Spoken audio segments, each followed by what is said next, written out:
sa iyo, Panginoon.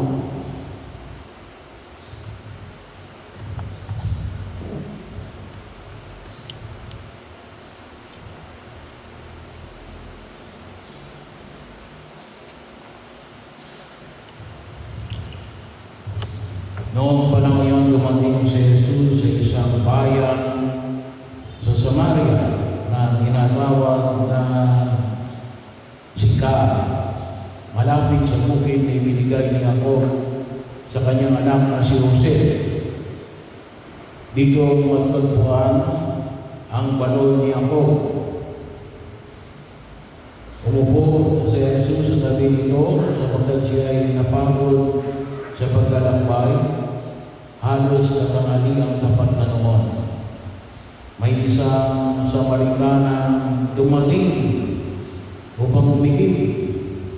Sinabi ni Jesus sa kanya, "Maaari kang makikinom?" Wala naman ang kanyang mga alagad sapagkat bumili ng pagkain sa bayan. Sinabi sa kanya ng Samaritana, "Kayo'y Hudyo at Samaritana ako. Bakit kayo humihingi sa akin ng inumin?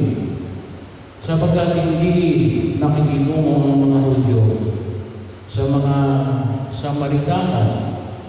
Sumagot si Jesus, "Kung alam lamang ninyo kung ano ang ipinagkakaloob ng Diyos at kung sino inyong humihingi sa inyo ng inumin, marahil ay kayo ang hihingi sa Kanya at kayo na may bibigyan niya ng tubig na nagbibigay buhay."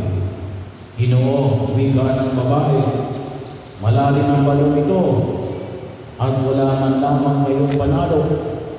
Saan kayo kukuha ng tubig na nagbibigay buhay? Higit pa kayo kaysa aming ninunong si Jacob na nagbigay sa amin ng balong ito.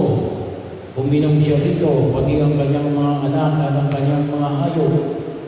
Sumagot si Jesus, "Ang umiinom ng tubig na hindi muling makukuha, ngunit ang umiinom ng tubig na ibibigay ko ay hindi na muling makukuha.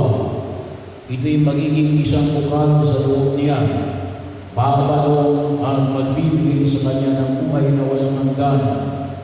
Sinabi ng babae, "Ginoo, kung kayo ay bigyan ninyo ako ng tubig na sinasabi ninyo, pag hindi na ako makuha, ni pumaligad pa ako ng sumalo. Ginoo, sa wari mo ay propeta kayo. Dito sa bundok na ito, sumamba sa Diyos ang aming mga magulang. Ngunit sinasabi ninyong mga Hudyo na sa Jerusalem lamang dapat sambahin ang Diyos." Tinagot siya ni Jesus, "Na nang maniwala ka sa akin, hindi na. Dumating ng panahon na sasambahin ninyo ang Ama, hindi lamang sa bundok na ito o sa Jerusalem. Hindi ninyo nakikilala ang iyong sinasamba, ngunit nakikilala namin ang aming sinasamba, sapagkat ang kaligtasan ay galing sa mga Hudyo.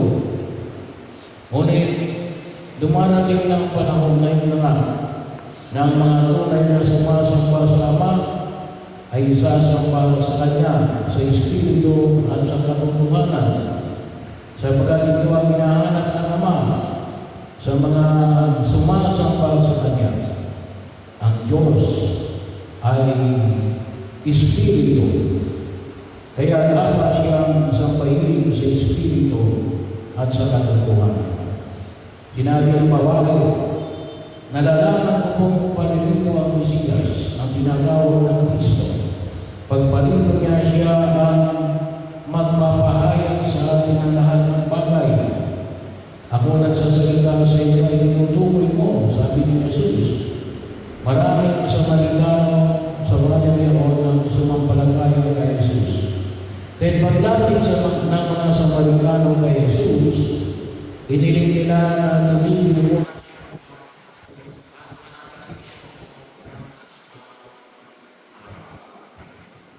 Maraming mga sumasampalataya nang mapakinggan siya.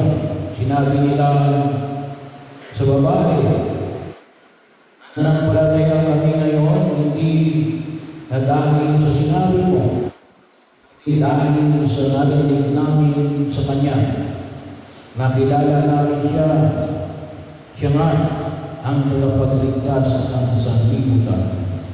Ang mabuting balita ng Panginoon. Pinupuri ka namin, Panginoon.